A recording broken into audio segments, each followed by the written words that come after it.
नमस्कार दोस्तों, एक बार फिर से स्वागत है आप सभी का मेरे YouTube चैनल पर। मेरी आज की कहानी का शीर्षक है मोम का शेर। सालों पहले की बात है जब राजा एक दूसरे को पैगाम के साथ ही कुछ पहेलियां भी भेजा करते थे। ऐसे ही किसी एक राजा का दूत सर्दियों के मौसम में एक दिन मुगल साम्राज्य के बादशाह अकबर के दरबार में पहुंचा। वह अपने साथ पहेली के रूप में पिंजरे में कैद एक नकली शेर लेकर के गया था। राजा ने पहेली के साथ एक पैगाम भी भेजा था। पैगाम में लिखा था कि क्या मुगल राज्य में कोई ऐसा बुद्धिमान है जो पिंजरे और शेर को छुए बिना शेर को बाहर निकाल सके। अब मुगल सम्राट अकबर सोच में पड़ गए कि आखिर शेर को पिंजरे से बाहर कैसे निकाला जा सकता है, और वो भी बिना हाथ लगाए। पहेली के साथ भेजे गए पैगाम में यह भी साफ लिखा था कि पिंजरे से शेर को बाहर निकालने के लिए एक व्यक्ति को एक ही बार मौका मिलेगा। अकबर काफ़ी परेशान हो गए। उन्हें लगा कि यह तो बहुत मुश्किल है, और अगर शेर को पिंजरे से बाहर नहीं निकाल पाए तो मुगल राज्य की काफ़ी बदनामी भी होगी। ये सब सोचते सोचते उन्होंने दरबार में मौजूद सभी की तरफ देखते हुए पूछा, है कोई जो इस पहेली को सुलझा सके।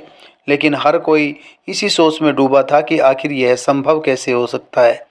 अकबर के पूछने पर जब किसी ने जवाब नहीं दिया तो उन्हें अपने वजीर बिरबल की याद आने लगी, जो सभा में मौजूद नहीं थे।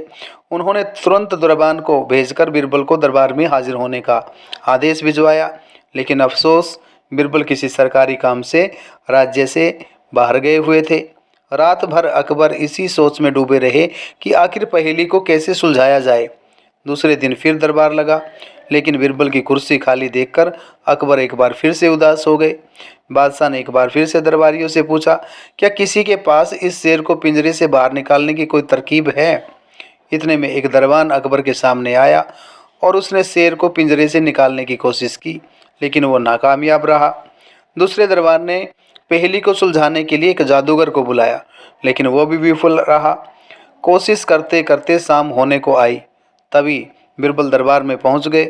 अकबर को परेशान देखकर बिरबल ने पूछा, क्या बात है महाराज, आप इतने परेशान क्यों हैं। बादशाह ने तुरंत शेर से जुड़ी पहेली के बारे में बिरबल को सब कुछ बताया। अकबर ने बिरबल से पूछा, क्या तुम इस शेर को पिंजरे से बाहर निकाल सकते हो। बिरबल ने कहा, हाँ मैं कोशिश कर सकता हूँ महाराज।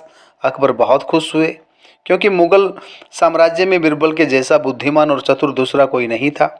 शेर को पिंजरे से बाहर निकालने के लिए बिरबल ने अकबर से कहा कि उन्हें 2 सुलगती हुई लोहे की छड़ व सरिये की आवश्यकता है महाराज।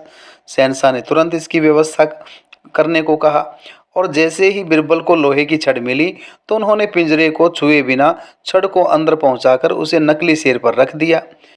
शेर लोहे की गर्म छड़ के स्पर्श में आते ही पिघलने लग गया, क्योंकि वो मोम का शेर था, और देखते ही देखते पूरा शेर मोम के रूप में पिंजरे से बाहर निकल गया।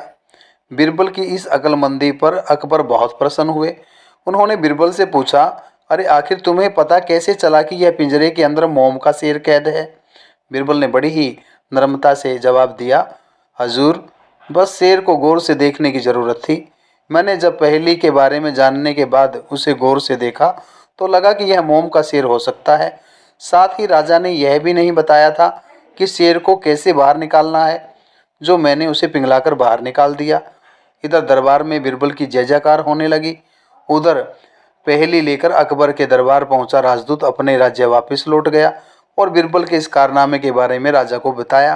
कहा जाता है कि उस दिन के बाद से राजा ने ऐसी पहेली भेजना छोड़ दिया था।